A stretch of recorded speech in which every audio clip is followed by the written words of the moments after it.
3টি মাস পূর্ণ মাস রয়েছে। 3 মাসের মধ্যে এই কার্তিক মাসটা অধিক পূর্ণ মাস, অধিক অধিক। মানে একটা প্রদীপ, এই যে আপনারা যে আজকে ভগবানের সামনে যে প্রদীপ দেখালেন, একটা প্রদীপের মাহাত্ম্য হচ্ছে 1000 প্রদীপ দেখালে যা কৃপা, আজকে এই মাসে একটা প্রদীপ দেখালে সেই কৃপা আপনারা লাভ করলেন। এবং শুধু প্রদীপ দেখানো কেন না, এই মাসটাকে বলা হয় ধর্ম মাস। ধর্ম মাসে যে যতটা ধর্ম করবেন তার 1000 গুণ বেশি কৃপা পাবেন। ভালো কর্ম করলে 1000 ভালো কর্মের কৃপা পাবেন। আর এই মাসে কেউ যদি খারাপ যদি কোনো কিছু যদি করে থাকে, বিপরীত হবে। ভালো করলে 1000 বেশি পাবেন, আর খারাপ করলে 1000 খারাপ পাবেন। যাই হোক, এই মাসটা খুব সতর্কে ভক্তদের মানে খুব সতর্কভাবে থাকাটা উচিত। আর যারা যদিও হয়তো মানে মাসটা শেষের পথে হয়ে গেছে, এই অনুষ্ঠান যদি আগে যদি এই যতটা কেউ যদি করতো, অনেকের হয়তো অজানা জিনিসগুলো হয়তো আমি বলতে পারতাম আর কি। কারণ এই মাসটা বিশেষ করে যারা অন্য কিছু খাওয়া দাওয়া করেন, এই মাসটা অন্য কিছু না খেলেই খাওয়াটা উচিত ছিল আর কি।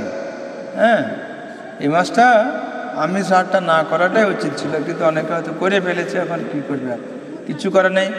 তবু ভগবান বলছে যখন জানতে পারবে সেইখান থেকে পালন করো, তাতেও আমি সন্তুষ্ট। ভগবান কত কৃপাময়, যখন যেটা তুমি জানতে পারলে যে এইটা করা ঠিক নয়, সেইখান থেকে শুরু করো, তাতেই আমি সন্তুষ্ট। ভগবান আমাদের কাছে কিচ্ছু চায়নি। গীতার একটা শ্লোক আছে, পত্রম পুষ্পম ফলম তয়ম যো মে ভক্তা প্রযচ্ছতি তদম ভক্ত পর্যতম স্বামী ভক্ত পর্যতম নাম। যদি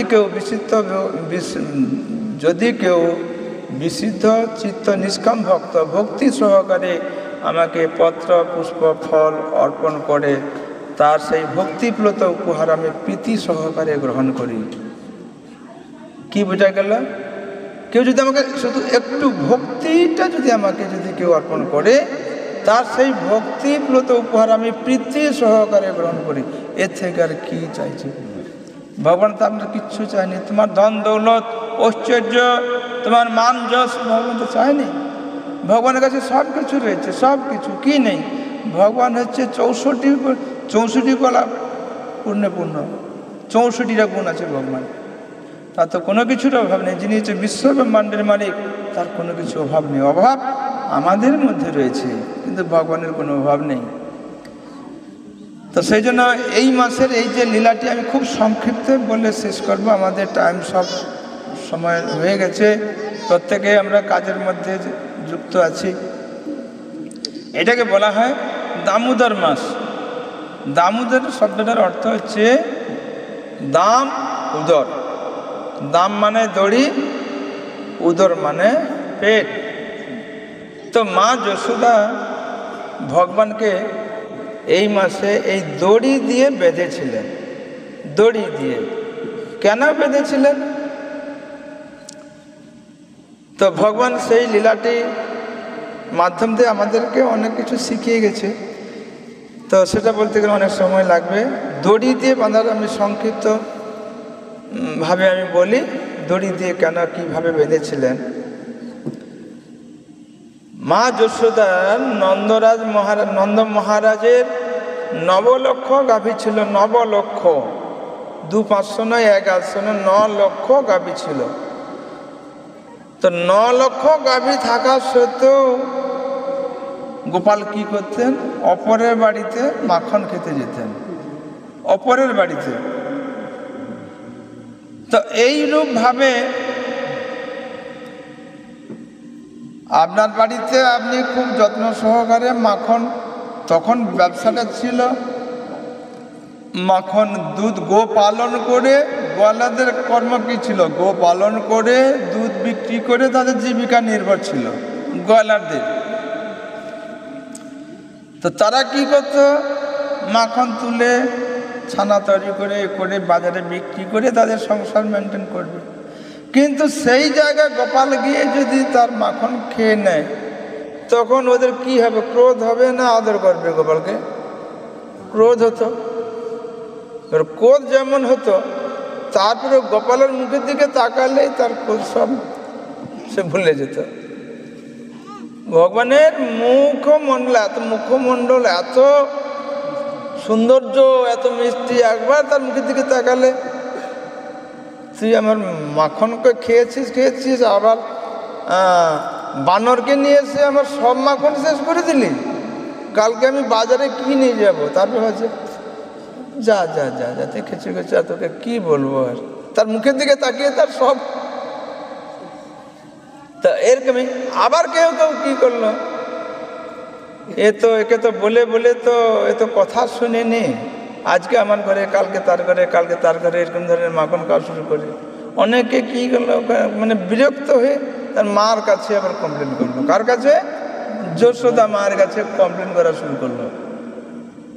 এবার যশোদা মা বলে, আমার ঘরে এত গাভী, এত দুধ, মাখন, ছানা, মাখন, এত কিছু থাকতে থাকতে আমার গোপাল অপরের বাড়িতে মাখন চুরি করে খায়, এটা শোনার পর খারাপ লাগবে না ভালো লাগবে?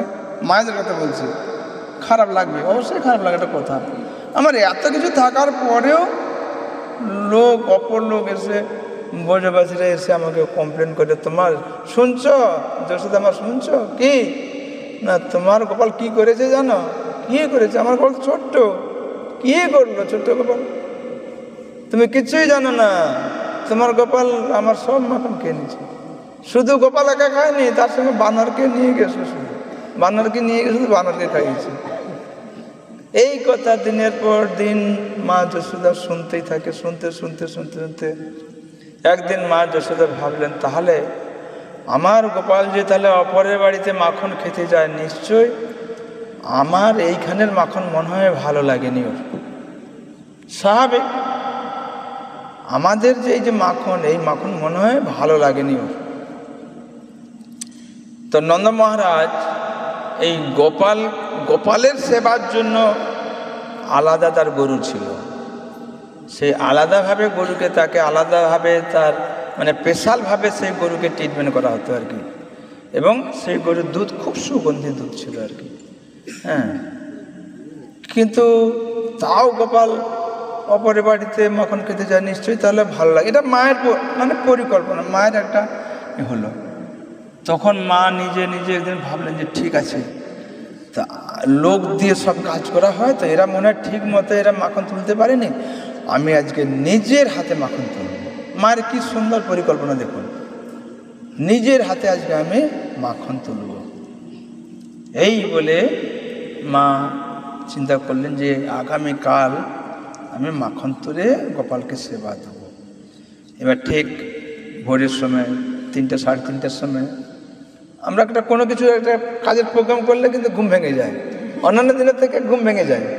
ঠিক মার তাড়াতাড়ি ঘুম ভেঙে গেছে। ঘুম ভাঙার পরে এবার বিছনায় গোপালকে নিয়ে শুয়েছিল। তখন কি করলো যে আস্তে আস্তে বাচ্চারা শুয়ে থাকলে মারা কি করে, ও যাতে না উঠে পড়ে, আস্তে আস্তে করে মা উঠে স্নান টান করে স্নানাদি সেরে খুব সুন্দরভাবে পরিচ্ছন্ন হয়ে এবার মাখন তুলতে গেছে। তখনকার দিনে সেই মাখন তোলা ঘোল, জানে ঘোল যে মনে হাতে আর কি গেছে। যার পরে এবার ঘোল মোলা শুরু করছে। আর এক পাশে একটা সাইডে একটা উনুনে কী করছে, কিছু দুধকে গরম করতে বসিয়ে দিয়েছে। বসিয়ে দেওয়ার পরে এবার ওটা ওখানে গরম হচ্ছে, এখানে ঘোল মোলা চলছে। ঘোলটা যখন এইভাবে মুলে তখন একটা আওয়াজ হয় না, ঘ্যাঙারে ঘ্যাঙারে ঘ্যাঙারে ঘ্যাঙারে ঘ্যাঙারে ঘ্যাঙারে আওয়াজ হয়। তো সেই আওয়াজ, এদিকে ঘোল মোলার আওয়াজ, ঘ্যাঙারে ঘ্যাঙার। আর মা যশোদা দেখতে এত সুন্দর ছিল, এত সুন্দর। তার হাতের এই যে হাতে যে কঙ্কন, মানে যে সোনার যে যত সব ছিল, সে যত হাত নাড়ছে এও তত ঝনক ঝনক ঝনক ঝনক করে পাচ্ছে। এই আওয়াজ শুনে এখন গোপালের ঘুম ভেঙে যায়। ঘুম ভেঙে যখন দেখল পাশে মা নেই, মা কোথায় গেল। এইবার সেই বিছনা থেকে গোপাল নামছে, নেবে সুর করে এসে দেখলো যে মা এখানে ঘোল মুলছে। এবার তখন কি করলো, এসে সঙ্গে সঙ্গে ওই ঘোলমুনার দণ্ডটিকে ধরে ফেলছে। এটা ধরার পরে মা তখন ভাবলো মনে হয় আমার কপালে খিদা পেয়ে গেছে। স্বাভাবিক, বাচ্চারা উঠলে ঘুম থেকে উঠলে কি মা আগে দুধ দেয়, মনে হয় কপালে খিদা পেয়েছে, তার জন্য ঘুম ভেঙে গেছে। হ্যাঁ, এইবার ওদিকে গেছে, যা ওনার কাজ শেষ হয়ে চলে যাচ্ছে, চঞ্চল কলিহত মানুষের মন চঞ্চল, খুব চঞ্চল। না, এবার গোপাল এসে যা এটা ধরে ফেলছে, ধরার পরে মা বুঝতে পেরেছে মা গোপালের খিদা পেয়েছে। তখন কি করলেন, এটাকে বন্ধ করে দিয়ে সেইখানে বসে মা গোপালকে স্তনপান করাচ্ছেন। এবার স্তনপান করাচ্ছে দেখে সে পাশে যে আর একটা পাশের উনানে যে দুধ যে গরম হচ্ছিল, সে দেখে বলে আজকে ভগবান তো মায়ের স্তন পান করে নিল, তা আমাকে তো আর খাবে না, আমি তো আর ভগবানের সেবায় লাগতে পারবো না। তাহলে ভগবানের সেবায় যেহেতু আমি লাগতে পারলাম না, তাহলে এই জীবনে রেখেও আমার লাভ নেই বলে আমি আগুনে ঝাঁপ দিই। এই বলে সেখান থেকে আবার আগুন উজলে আবার কি করছে, সেই আগুনে দুধ পড়ছে। পড়াতে কি করলো, তখন দুধ পড়লে একটা গন্ধ আসে, পোড়া গন্ধ আসে। সেই গন্ধ যখন মায়ের নাকে যখন লাগলো, তখন মার মনে লাগে সেখানে আমি যে দুধ যে গরম করতে, সে তো তাহলে উজলে পড়ে যাচ্ছে, তাহলে সেটাকে না। সেই অবস্থায় কি করলো, গোপালকে সেইখানে মাটিতে বসে দিয়ে ওই দুধ নামাতে গেছে। এবার দুধ নামাতে যখন গেছে, তখন এখানে গোপালের ক্রোধ হয়েছে। আমার খিদার জন্য আমি স্তনপান করতেছি, দুধ খাচ্ছি, মা আমাকে মাটিতে বসে দিয়ে ওই দুধ নামাতে গেল, তাহলে আমার থেকে ওই দুধটা বড় হয়ে গেল মার কাছে। এইবার গোপালের ক্রোধ হয়েছে। ক্রোধ হওয়ার পরে গোপাল কি করলো, ঠিক আছে তোমাকে মজা দেখাচ্ছি, আমার থেকে তোমার দুধ বড়, ঠিক আছে আমি তোমাকে মজা দেখাচ্ছি। এই বলে কি করলো গোপাল, এখন সেই যে মানে দধি যে মন্থন করছিল, এই কি বলে পাথরের লুড়ি নিয়ে ঢেস করে যা দিল, ভেঙে গেল। ভাঙার পরে এবার পুরো এখন তো সেই জায়গাটা বিছে গেছে। বিছে যাওয়ার পরে এইবার মা ওখানে দুধ নামিয়ে দিয়ে যখন আসে, গোপালের কাণ্ড কারখানা দেখেই মার আবার আরে তোমার এখন তোর জন্য আমি মাখন তুলছি, তুই এটাকে ভেঙে দিলি। এবার মা ক্রোধে বলে ঠিক আছে, তোমাকে দেখাচ্ছি মজা, তুমি কত বদমাশ হয়েছো আমি তোমাকে দেখাচ্ছি। তাহলে ব্রজবাসীরা যে দিনের পর দিনে আমাকে কমপ্লেন করে, ঠিকই তো, তোমার বদমাশি প্রচুর বেড়ে গেছে।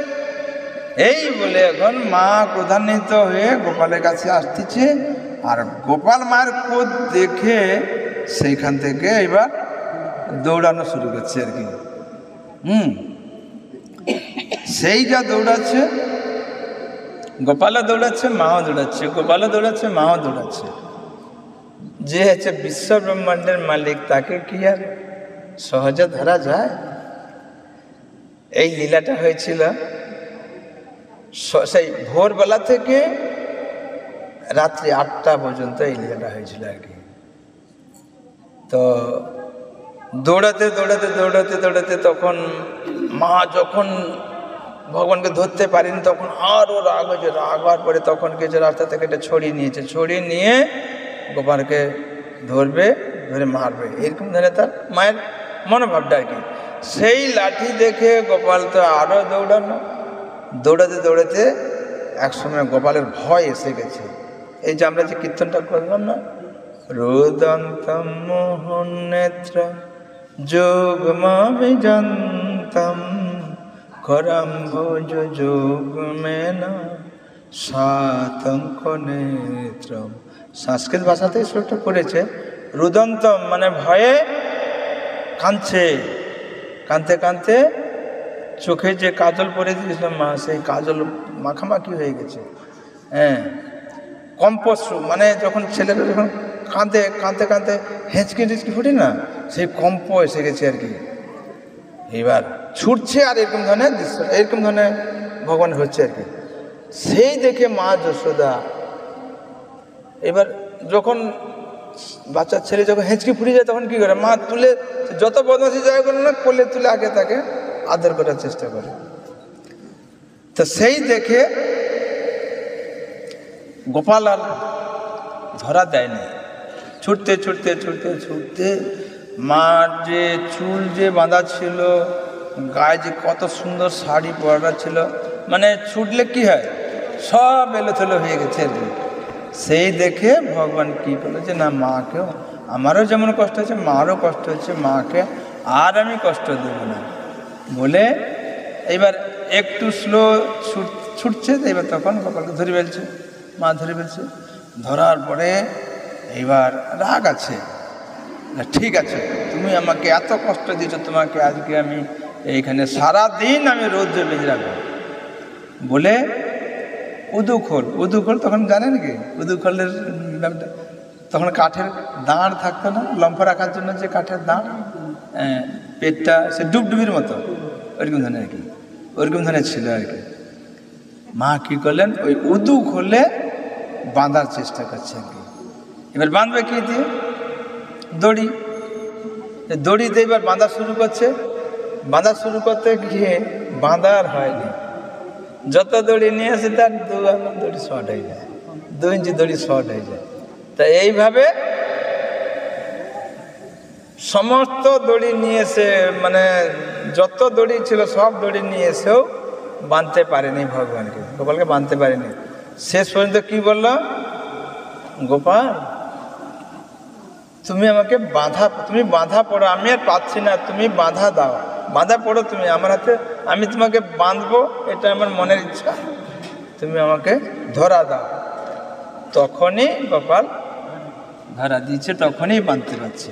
তো সেটা কিসের বাঁধা, ভক্তির বাঁধা, ভক্তির ডোরে গোপালকে বেঁধেছিলেন। এই পর্যন্ত এইখানে থাক, সময়টা অনেক হয়ে গেছে, ঠিক আছে। হরে কৃষ্ণ কৃষ্ণ কৃষ্ণ হরে হরে, হরে রাম রাম রাম হরে হরে। জয় জয় কৃষ্ণচন্দ্র ভগবান কি, দামোদর মাস কি, দামোদর মাসের উৎসব কি, নিতাই গৌর প্রেমানন্দে হরি হরি বল।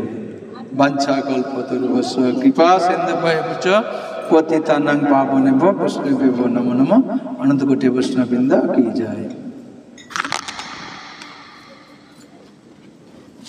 যদি কথার মধ্যে কাউকে আঘাত দিয়ে থাকে, ভুল ত্রুটি হয়ে থাকে,